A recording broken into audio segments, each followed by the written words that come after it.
කන මගේ ස්ටාෆ් එකේ පුංචිම කෙනා. ඒ වගේම මගේ පළවෙනි චයිල්ඩ් මොඩලින් ගෝලයා. සතියන්ත එයා අම්මිට ගොඩාක් උදව් කරන නිසා මාත් ඉතින් එයාට පුංචි පඩියක් මාසේ අන්තිමට අතට දෙනවා. මොකද එයා ආස දේවල් මගෙන් ඉල්ලනකොට මට අරන් දෙන්න බැරි කමට නෙවෙයි පුංචි කාලිනම්ම දරුවෙක්ට හැම දෙයකම වටිනාකම දැනෙන්න ඕනේ.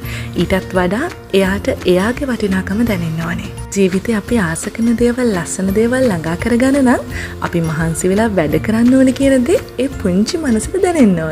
ගොඩක් දෙනෙක් නොදන්නවා වුණාට මගේ නිරූපණ ජීවිතේ ටර්නින් පොයින්ට් එකක් මගේ බබා. එක්සත් අරාබි එමිරාජයේ මෙන්න මේ ආයතනයේ පැවැත්වූ මම් ඇන්ඩ් මී කියන ෆැෂන් ෂෝ එකේ අපි දෙන්නට හැකියාව ලැබෙනවා ප්‍රථම ස්ථානය ලබා ගන්න. ඒ ජයග්‍රහණයෙන් පස්සේ මගේ නිරූපණ ජීවිතයත් සම්පූර්ණයෙන්ම වෙනස් වුණා. ගෙයක් වුණත් තට්ටු ගානක් උසට හදන්න පුළුවන් අත්තිවාරම සවිවරුණොත් විතරයිනේ. ඉතින් මගේ පුංචි පැටවුන්ට දවසක ලෝකෙම දිනන්න අවශ්‍ය වෙන පෞරුෂත්වය, ආත්ම විශ්වාසය හැමදේම පුංචි මනසට ගෝචර වෙන විදිහට ක්‍රියාකාරකම් ඔස්සේ උගන්වන්නේ අන්න ඒ නිසා.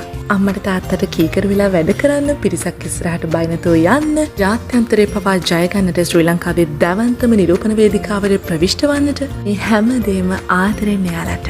අවුරුදු 3-12 අතර අපේ පුංචි පැටවුන්ට ශ්‍රී ලංකාවේ අංක 1 නිරූපණ සහ පෞරුෂත්ව වදන සහතික පාඨමාලාවේ නව අධීර අරගෙන මං එනවා මැයි 30 හවස 4ට කුරුණෑගල YMB එකටත් මැයි 31